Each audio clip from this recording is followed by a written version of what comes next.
Bienvenue sur www.tcanadiante.com, votre ressource de confiance pour la préparation aux tests de citoyenneté canadienne.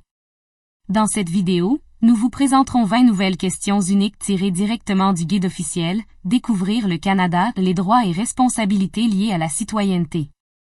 Chaque question de cette vidéo de test pratique est accompagnée d'une explication détaillée pour améliorer votre compréhension. Veuillez regarder la vidéo en continu pour une meilleure expérience d'apprentissage. N'oubliez pas d'aimer, de partager, de commenter et de vous abonner à notre chaîne. C'est parti! Question 1. Quel terme était utilisé pour désigner la route empruntée par les esclaves en fuite des États-Unis vers le Canada? Option A. Route de l'Étoile du Nord. Option B. Sentier de la Liberté. Option C.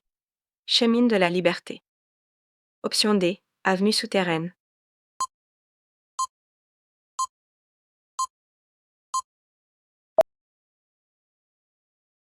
La bonne réponse est Route de l'Étoile du Nord. Qui explique à Jean, les esclaves en fuite suivaient la route de l'Étoile du Nord en chemin vers la liberté au Canada. Question 2. Quel a été le résultat de la bataille des Plaines d'Abraham pour l'Empire français en Amérique? Option A. La France a pris le contrôle de l'Amérique du Nord. Option B. La France a conservé le contrôle de la ville de Québec. Option C. Cela a marqué la fin de l'Empire français en Amérique. Option D. Les Britanniques se sont retirés de l'Amérique du Nord.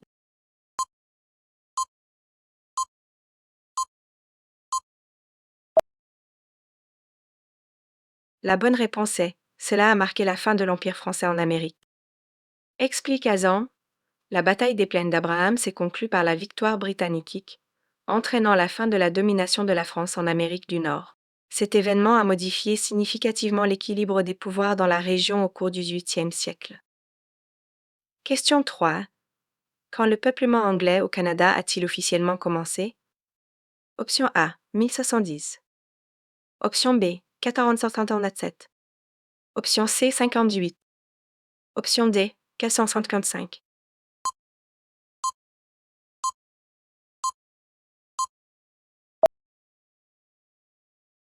La bonne réponse est Smith bis. Il explique à Ige. Bien que John Cabot ait exploré la région en 1464, le peuplement anglais au Canada n'a débuté qu'en 1610. Question 4. Qui a contribué à l'invention de la radio et a envoyé le premier message vocal sans fil au monde? Option A. Alexander Graham Bell. Option B. Reginald Fessenden. Option C. Thomas Edison. Option D. Guglielmo Marconi.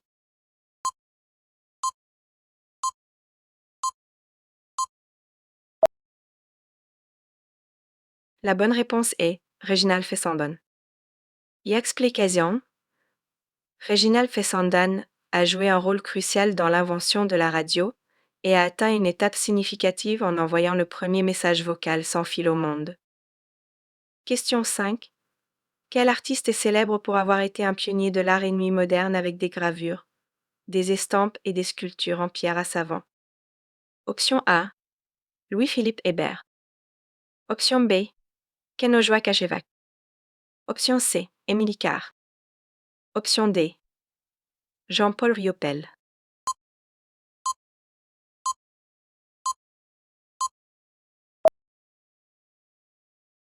La bonne réponse est Kenojua Kachevac.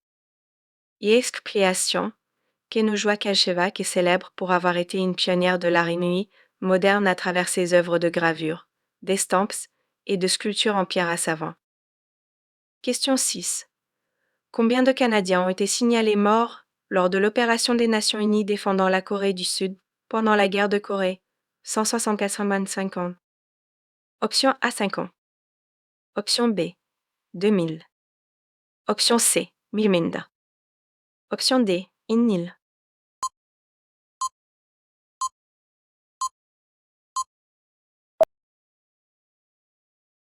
La bonne réponse est 500. Et explique à Asian, le Canada a subi 50 pertes, dont des décès, lors de sa participation à l'opération des Nations Unies pendant la guerre de Corée. Question 7. Quelle est la fonction principale d'une législature provinciale ou territoriale? Option A, pour faire respecter les lois. Option B, pour interpréter les lois. Option C, pour nommer des juges. Option D, pour faire les lois.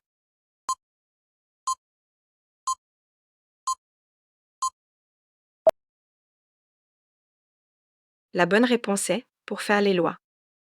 Qu'est-ce qu'occasion? La fonction principale d'une législature provinciale ou territoriale est de faire les lois. Question 8. Quel est le rôle du Sénat dans l'élaboration des lois au Canada? Option A. Le Sénat agit comme un organe cérémonial sans autorité législative. Option B. Le Sénat joue un rôle clé dans l'examen et l'approbation des projets de loi présentés à la Chambre des communes. Option C. Le Sénat se concentre uniquement sur les traités internationaux et ne participe pas à la législation nationale. Option D. Aucune des réponses ci-dessus.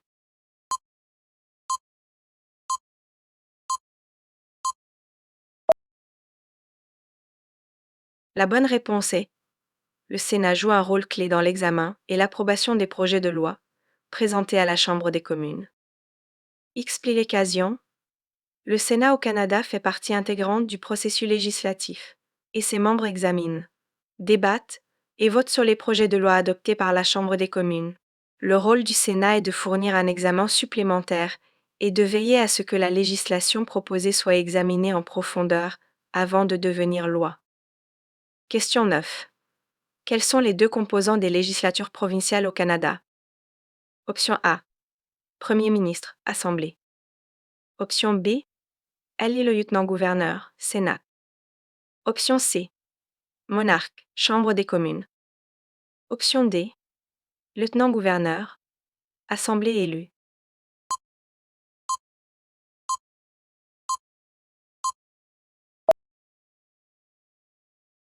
La bonne réponse est lieutenant-gouverneur, Assemblée élue. Explication. Les législatures provinciales au Canada comprennent le lieutenant-gouverneur et l'Assemblée élue. Question 10. Quel est le rôle des organisations autochtones provinciales, régionales et nationales au Canada? Option A. Fournir des services de santé. Option B. Représenter les Premières Nations, les Métis et les Inuits.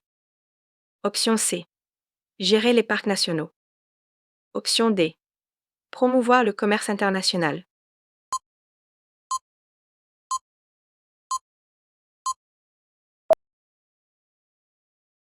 La bonne réponse est représenter les Premières Nations, les Métis et les Inuits.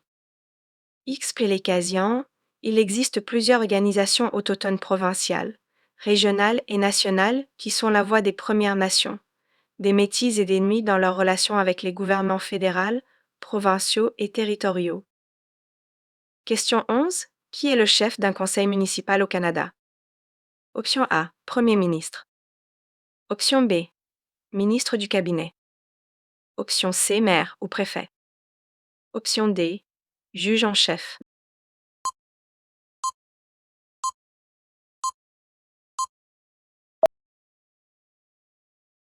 La bonne réponse est maire ou préfet. Y explication. Le maire ou préfet est le chef d'un conseil municipal au Canada, fournissant un leadership et représentant la communauté locale. Question 12, dont l'autorité peut remettre en question les décisions prises par le cabinet. Option A, le Premier ministre. Option B, le monarque. Option C, les membres de la Chambre des communes. Option D, le Sénat.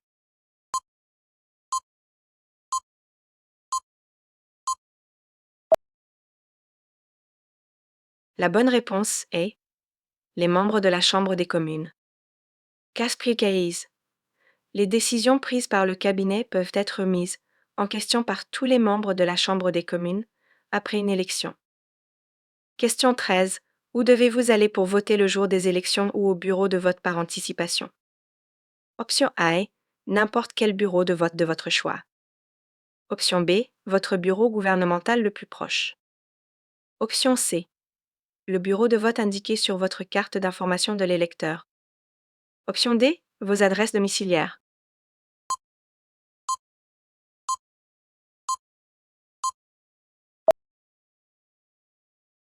La bonne réponse est Le bureau de vote indiqué sur votre carte d'information de l'électeur. Explication. Pour voter le jour des élections au bureau de vote par anticipation, vous devez vous rendre au bureau de vote indiqué sur votre carte d'information de l'électeur. Question 14. Combien de candidats peut-il y avoir dans une circonscription électorale au Canada? Option A, un candidat. Option B, 2 candidats. Option C, 3 candidats. Option D, plusieurs candidats.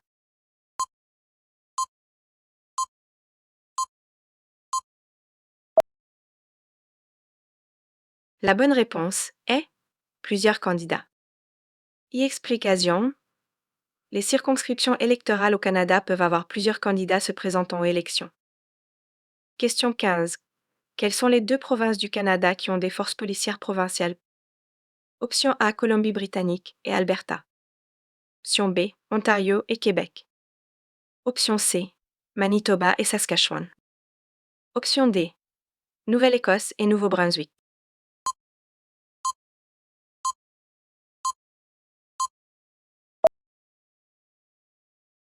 La bonne réponse est Ontario et Québec. Explication. Il existe différents types de police au Canada. Il y a des forces policières provinciales en Ontario et au Québec. Question 16. Quels sont les principes fondamentaux du système juridique du Canada? Option A. État de droit, liberté sous la loi, principes démocratiques et procédures régulières. Option B. État de monarchie, autoritarisme, principes démocratiques et procédures régulières. Option C. État de droit, liberté sous la loi, dictature et procédures régulières. Option D. État de droit, liberté sous la loi, principes démocratiques et autocratie.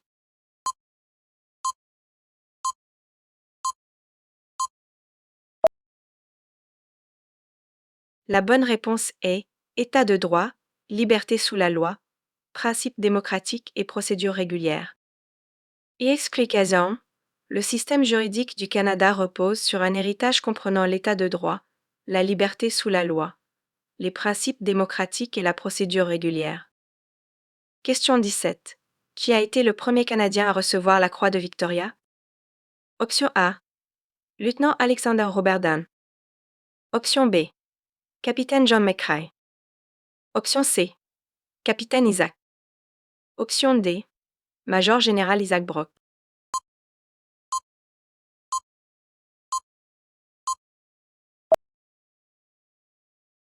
La bonne réponse est Lieutenant Alexander Robert Dunn. Explication. Le lieutenant Alexander Robert Dunn, né à l'actuel Toronto, a servi dans l'armée britannique pendant la guerre de Crimée. Il a reçu la Croix de Victoria pour sa bravoure lors de la charge de la brigade de la Balaclava en 1854. Cela en a fait le premier Canadien à recevoir cet honneur prestigieux. Question 18. Quel est le sport de spectacle le plus populaire au Canada et est considéré comme le sport national d'hiver? Option A, football canadien. Option B, football, soccer. Option C, crosse. Option D, hockey.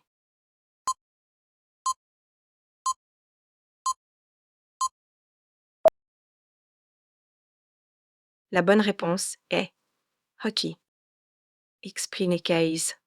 Le hockey est le sport de spectacle le plus populaire au Canada et est considéré comme le sport national d'hiver.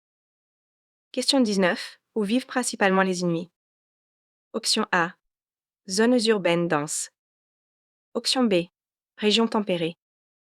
Option C. Arctique. Option D. Zone subtropicale.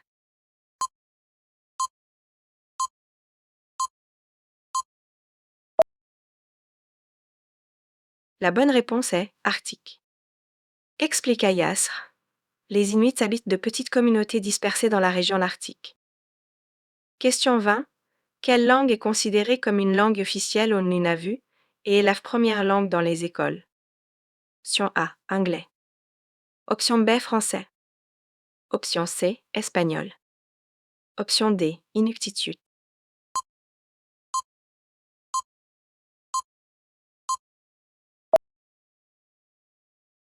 La bonne réponse est Inuktitut. Qu'explication, l'Inuktitut est une langue officielle au Nunavut et la première langue dans les écoles. Merci d'avoir regardé. Nous espérons que vous avez bien répondu à toutes les questions et que ce test pratique vous a aidé à vous préparer pour votre test de citoyenneté canadienne. N'oubliez pas de consulter www.tcanadiante.com pour plus de ressources gratuites et de tests pratiques. N'oubliez pas d'aimer, de commenter, et de vous abonner pour plus de vidéos et d'informations utiles. Bonne chance dans votre parcours vers la citoyenneté canadienne.